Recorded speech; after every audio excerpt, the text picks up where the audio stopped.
to drown them, literally, within this environment of, well, negative spiritual darkness. And so, man, that's where you found yourself.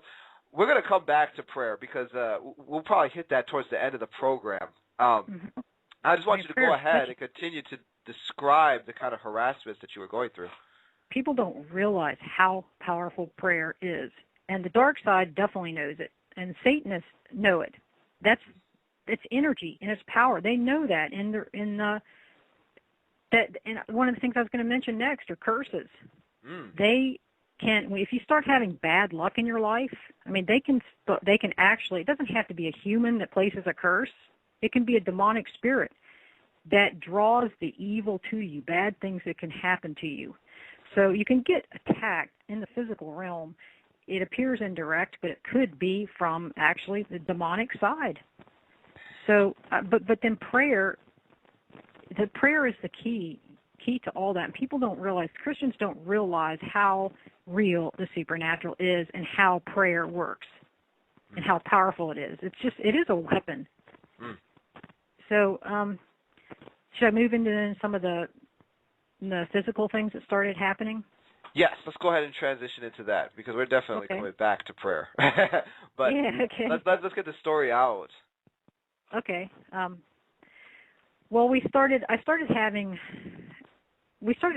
I guess you call them, like people call them peeping Toms. We had not just myself, but my mother reported men or a man outside the window at night, early morning, in the middle of the night. I had it all different times of the night. And I've had it several times throughout my lifetime for other reasons, and I'll be mentioning that later. But that is a way that they'll harass. They'll get their people, or it could be just an evil spirit drawing somebody there to harass somebody.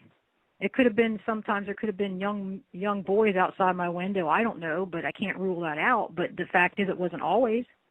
And then, so we had that, also attempted break-ins. One time my brother was there when two men were talking outside the window in the middle of the night, and they were trying to break in the side window. I don't know whether the guys quit. They just aborted the thing. They'd cut a hole in the screen, and apparently we were going to try to get in. Well, they quit. Maybe they figured out they saw somebody in there. I don't know, but that happened.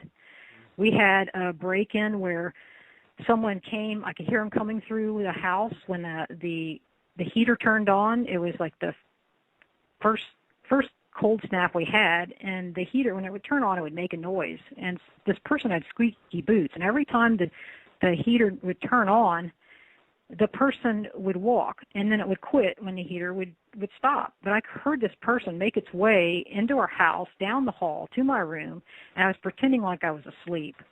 So, but this, I knew eventually I might have to scream. I didn't have to, but I almost got to the point. The guy actually pulled down the covers of my bed and put his hand on my leg.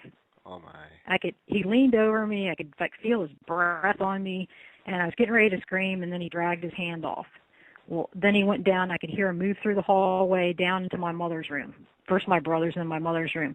Then 5 or 10 minutes later, he went running down the hallway and ran out the front door. Wow. I wonder to this day if he might have raped my mother. Oh wow! Things got very, very bad in our house. My mother's life just kind of fell apart, and I'm wondering if that happened, and that kind of just was the last straw, kind of broke her. There are several things that happened to her, but that's just another thing that they would do. It'd be typical. Maybe it's an isolated incident, but terrible things were happening, crazy things were happening in our lives, and that was one of them.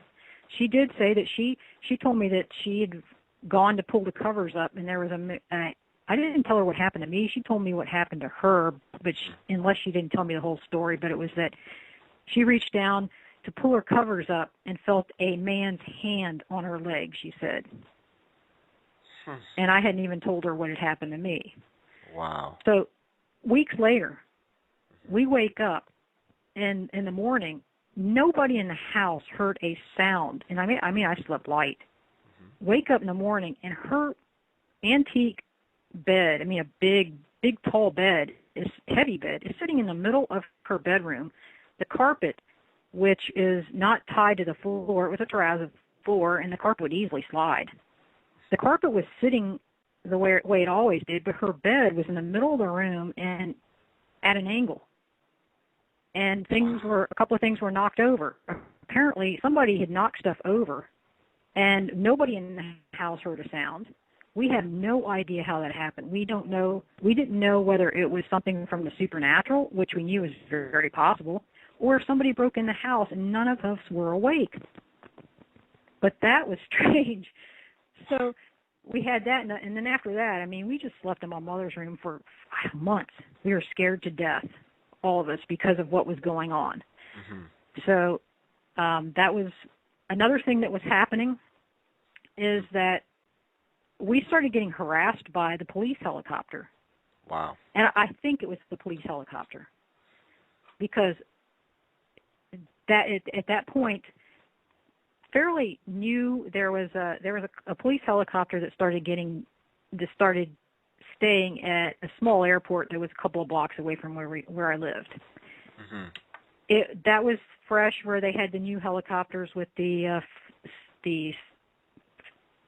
searchlights. Mm-hmm. So, in my neighborhood, the people are used to seeing the helicopter fly around. So for them, they thought it wasn't alarming. They thought it was a thing. They thought, well, if the helicopter's around, that means they're safe, because they were used to the helicopter patrolling the neighborhood, because that's what it was like. But what the helicopter did for us was it harassed us.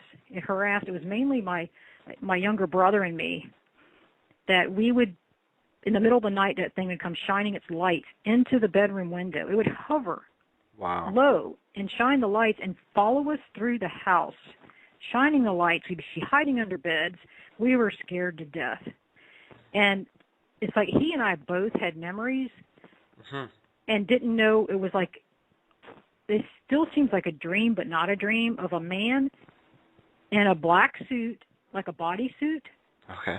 That we're always having to run from, that try to run to the garage door to close, to lock, make sure all our doors were locked, so this thing could not get in, and sometimes it would and would take us. Oh, wow. We went to the point where we moved out of our house after my mother had died. The locks didn't work on our house anymore because they were messed up so many times. Oh my gosh! It was there was no way to really lock the house. It was like we never felt safe.